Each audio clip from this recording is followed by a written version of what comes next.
Sweet. Well, it looks like there's couple more people jumping on right now as we're getting started for the evening. Super excited to be here with everybody as usual. And actually, like Kevin was saying, like really exciting week. He's given me the nod of approval, which really just means that his dinner tastes good, and he's pretty excited about that. But before we jump into it, oh, actually, well, I don't know if it'll pop over to Kevin's screen right here, but he's holding up a couple of the new sachets just with the new graphics. So basically, like if you've been with us for any amount of time, the product formulation has not changed. So this is the commitment from the company, the product, the great blend that we have, the juiced green nutrition that we actually have, the bio matrix blend that we have, and the NO2 formula that we have. Those are all the key core principles and key core ingredients of our product.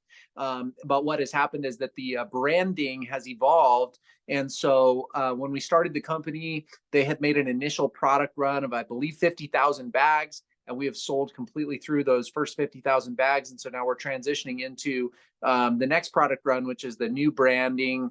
It says active on it. So as you know, you are getting your order in the mail this month, next month. If you haven't yet already, you're going to get the new branding and the new bag, which is cool because really the goal with the branding was that to elevate the image really to the caliber and level of what this product is and what this product does. I mean, world-class product, great taste, same formula, and something can really just be excited to share. Here's another thing that I don't talk about that often, but it's worth mentioning because sometimes, we always think about like, it's easy, I guess, for example, for us to get flooded with outside information or with outside opinions. And so when you're out there and you're trying to grow an organization, you're trying to grow a business, and you have a product, a single flagship product or whatever that you're marketing, that you're consuming, that you're sharing with people, and you're encouraging them to do the same, it's really easy for us to get hyper focused on one particular aspect of it. And that can be, the ingredient quality itself, or it could be the blend itself, or it could be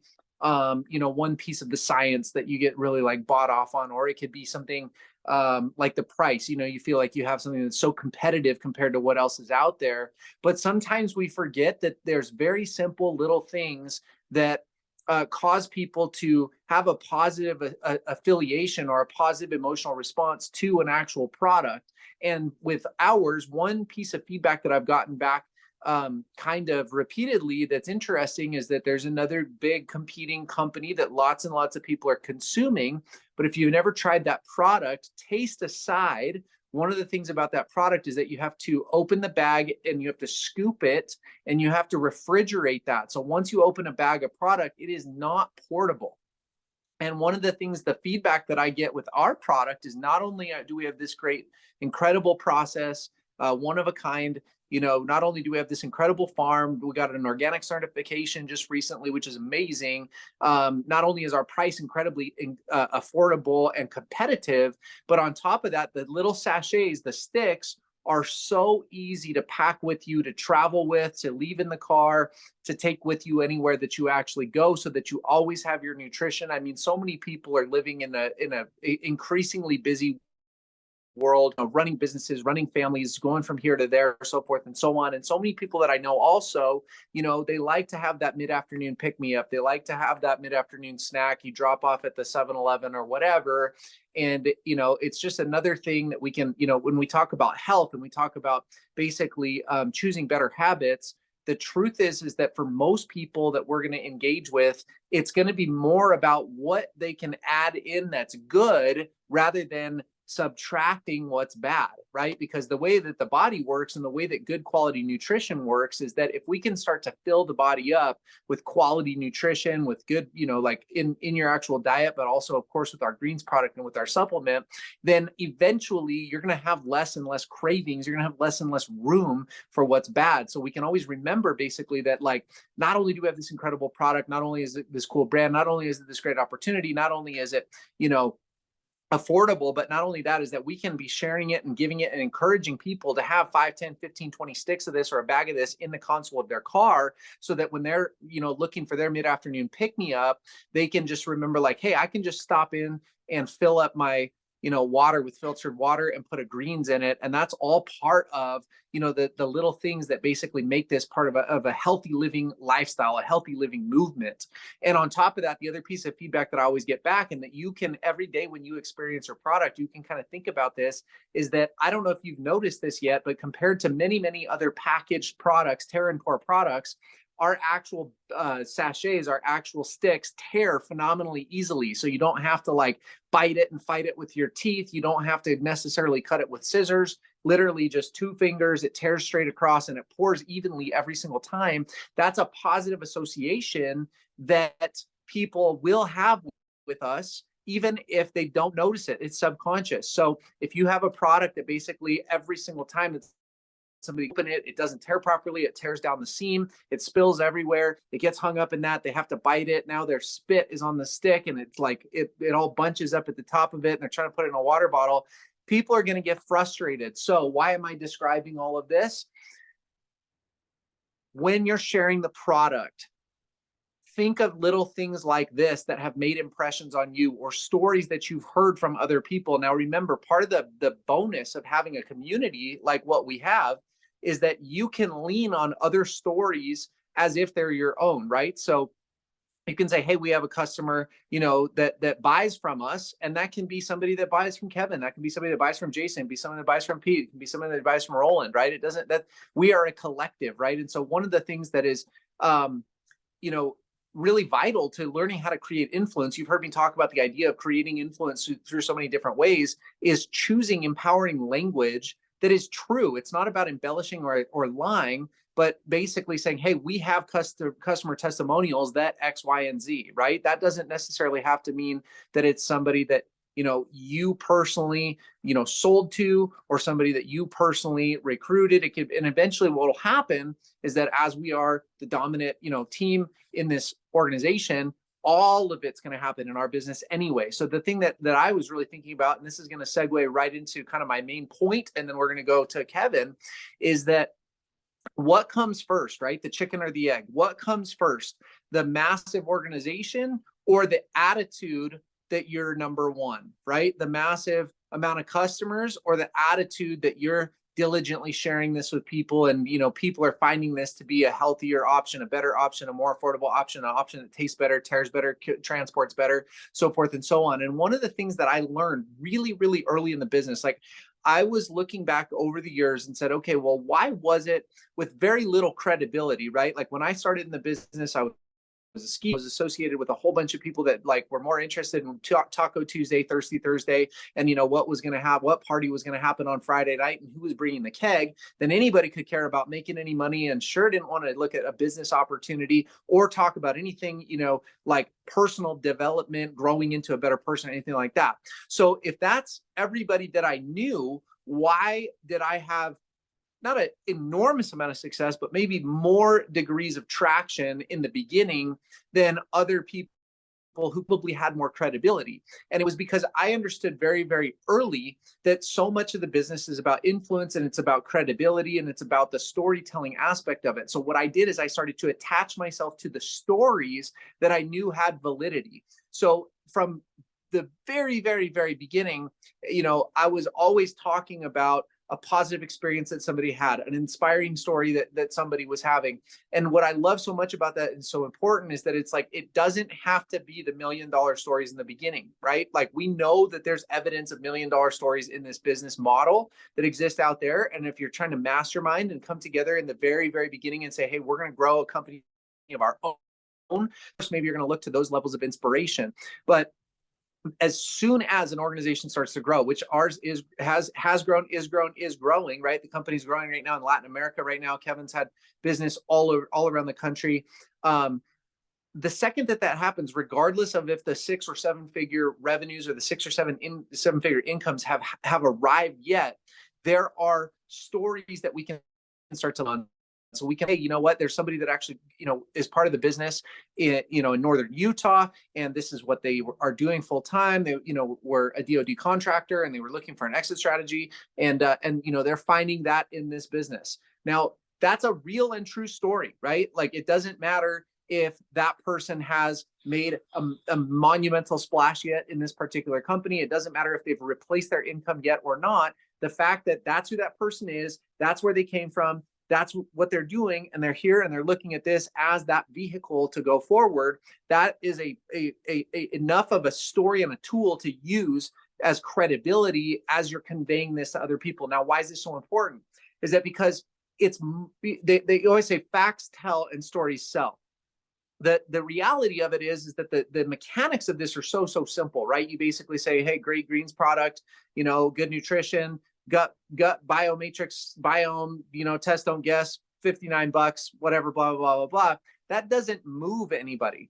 But anytime you have somebody that experience type of contrast in their life, it could be health contrast, it could be like fatigue, it could be pain, it could be ailment, whatever it is. As soon as you start to communicate this idea of, hey, I don't know if this is for you, but I've been actually endorsing this product for the last year.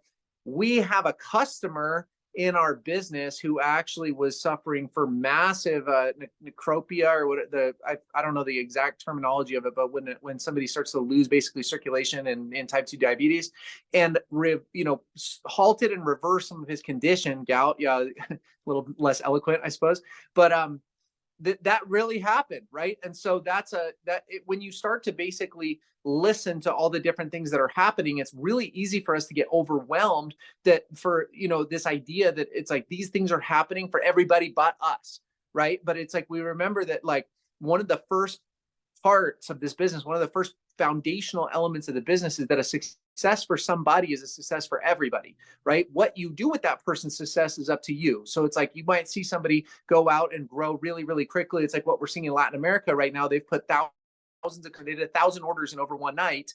And you can look at it and be like, geez, well, must be good for them. Or you can say, hey, now we know it's possible for 1,000 new orders to go into the company overnight. What are we going to do with that, right? And we're going to go and we're going to use that story to our advantage to the growth, right? And if I'm talking to somebody and they say, hey, how's your greens company going? If I'm feeling down and out, if I'm feeling negative, if I'm feeling like it's slow, if I'm feeling ineffective in the marketplace, I can choose at that juncture to say one of two things. I can say, look, it's slow, I don't know, blah, blah, blah, blah, blah, blah, blah. Or I can say, hey, you know what? I take the product every day. And actually there's a team in Latin America that just got started and they put 1,000 orders in the company overnight in one night.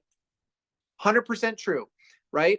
Now, if you said, oh, it's in my business and that happened, but it's really not in your business, now you're lying, right? So we always have to be juggling with this line of what is authentic and what is true and what can create influence, and where's the line of being dishonest. I will never promote dishonesty, because that age-old saying that says if you tell actually you're going to truth and start with the truth, because you always get there anyway, right? And it's like if you just tell the truth from the beginning, then basically you never have to cover up a dishonesty along the way. So those are all super valid and important things, but also recognizing that really cool things are happening with the product, with the company, with the brand all the time, regardless of whether we feel like it's happening for us yet. So here's the last point that I kind of want to share, and then this can jump right into Kevin had an amazing week this week, and it is closely parallel and tied to what my thought was this week. And so health and fitness, it's no stranger to me, and it's something that I've been participating in forever. I have a little group of people right now that we made kind of a commitment for November, like, hey, we're going to knock this one particular goal out every day, 30 days for November. And I just ran into this week, yesterday, somebody who's kind of part of that. And he basically said, I said, oh, I've been 100%, which I have. And he said, dang, dude, you're an animal like that. How'd you do that? And I realized, I said, if I look at all the different things I ever do in my life, whether it really doesn't matter what it is, but anything that requires consistency, discretion, application, so forth and so on, it's like, if I've made a decision 100%, it's easy. This stuff's so easy. It's so easy to like make business happen. It's so easy to do health and fitness. It's so easy to put yourself to bed at night. It's so easy to, do what it is that you need to do. It is to do what I need to do. But yet, so many of us, myself included, go through life feeling like it's so hard to get everything right. And so it's like we feel the chaos, we feel the fatigue, the overwhelm, the decision fatigue, like all the different things pulling us in all these different directions. And it makes it difficult for us to achieve our goals. And so I started to think to myself, as I said, if I look at all these different things, I'm like, the truth is I'm like, if I make a decision a real decision, everything gets easy. Things start to fall into place. People start to show up. You just execute on your actual goals. You start to achieve things inside of a perfect timeline. And so the question for each and every one of us basically is, when have I made a concrete decision? What happened as a result after that? What had to happen for me to make that kind of decision? And what are the areas of my life today that I need to make that decision and I haven't yet, and why? And so for me, it's the clarity of, I know the way, I'm going to go the way, and I'm going to show the way. So this particular arena, this thing that we're talking about right now that's been happening in the month of November, I got extremely clear about what I wanted. I got extremely clear about what I was willing to do it. And I got extremely clear about what I was going to do in the face of the distraction or in the temptation that would keep me from achieving that.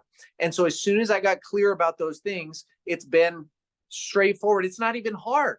And so there's this great thing is they say our culture is obsessed with this idea of discipline. We have to be disciplined. We have to be disciplined. We have to do the things we don't want to do when we want to do it. And what I would be so willing to kind of propose, or the thing that I would speak forth, is I say, if you get clear about the desire and you make a plan that you think can get you there, you don't need any discipline, because the desire itself will fuel you with enough momentum to knock down walls. And so the reason that I bring that up tonight is that's kind of something I've been thinking about. But on top of that is that I feel like Kevin made that decision and has made that decision again and again. But I feel like recently he really made that decision. And all of a sudden, like in the last week, just these like totally out of the blue circumstances have been happening more than usual. And so I'm sure he can kind of snowball on this and go into that. Oh, I love it, Peyton. You're so right. And it was really funny how Peyton got me involved in that thing he's talking about for the month of November. He's like, hey, I'm doing this thing. I was like, wait, you are? I want to do it too. And that's how it went down. And then I'm like, man, I'm going to do it. And then, I mean, even in my household, I'm sitting here doing that. And you're like, what is that? And it's like, there's an app called MacroStacks. We don't get paid for it, unfortunately, but nor are we affiliated with that. But there are free macro apps. That's just the one we choose to use. You can scan any barcode. It tells you how much of what's in there. There's nothing you can't eat. There's nothing you can't eat. You can eat anything. You just have to make sure you track it. And then it's the weirdest of things this week. I have eaten more food, more carbohydrates, more protein than I ever have. I've gone to the bathroom less than I ever have. And I've lost like 6 pounds, and I can see definition in my body in a week. In a week, that makes no sense. I just got to say, I know nothing about food compared to what I did before. And what he's saying, he's speaking the truth, but that's for another time. What he says is true, though, because I had a moment this week. I was talking to Pete Lance. He was talking about tickets to freedom and talking about how he's like, I don't care what everybody does with the greens. He got clear of what he was going to do and what he was going to do for his business. And then he went to work on it. And it was so damn inspiring to me. It was. I got fired up. And I was like, yeah, well, I'm going to try it. I'm going to try to prove it wrong. I'm going to see if it works. I'm going to give it a taste. And I had my own agenda this week. This week, I was like, I'm going to ask people what multi-level marketing means to them as an opener and just kind of see where it goes. And so I had my own agenda this week. And then I heard what Pete was saying. I got all excited and I was like, I'm going to try business first this week. What the heck? So I went for it. And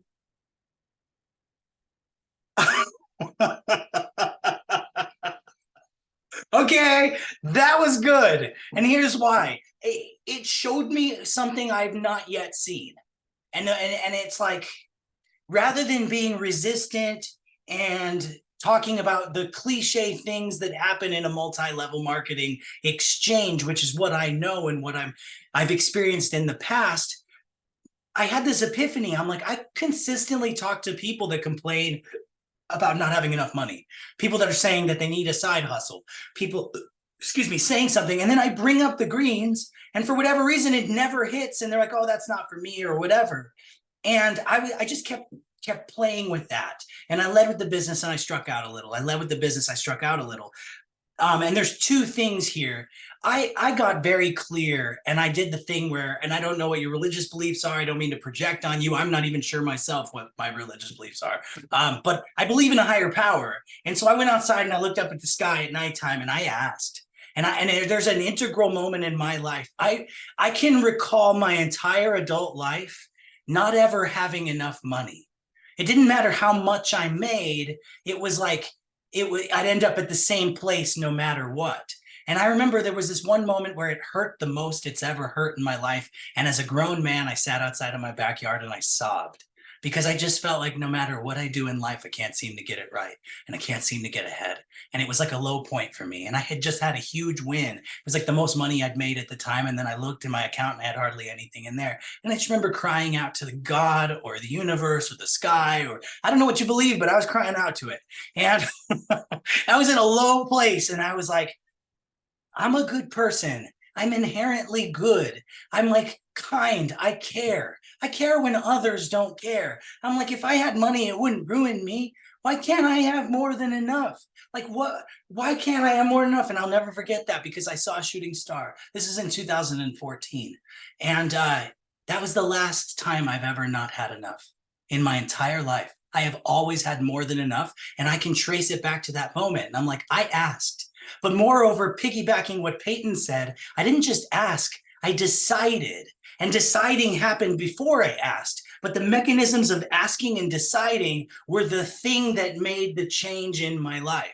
And after that, I had always had more than enough money. So as insignificant as that story is, the reason I tell it to you is because this week I did that again about this business. And I had realized I hadn't really truly done that. And I had somebody knock on the door about an insurance claim, and their dad had owned a multi-level company. He'd never done multi-level, but he's interested. He's knocked doors. He trained under Tony Robbins. He's been a life coach. He has all the experience, but he had more energy and more light than I do. And we ended up talking in my house for like 3.5 hours. I tested their levels. I gave them greens. It was one of the most chance encounters I've ever had. And I literally did not leave my house that day. They came to my home. And it was two guys, and right before they left, they were kind of saying like, hey, when you get going on that multi-level, you better call us.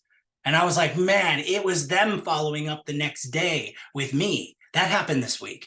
The next day, a lady's walking her dog. She runs chiropractic offices in the state of Utah, and they sell MLM products retail.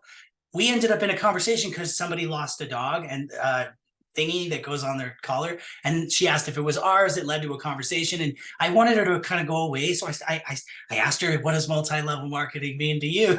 And then I started seeing if she'd be open, and she wasn't walking away. And she started asking me questions, and she kept asking me questions. And it led to me getting the greens to her. It led to her realizing she doesn't get paid enough at her job, and she runs all of these. And she's like, if I signed the clinics up or the owners up and they bought all that product retail, I'd have a pretty good residual, and then I'd be making money off of everyone that sells, and I wouldn't have to sign people up necessarily to do the business.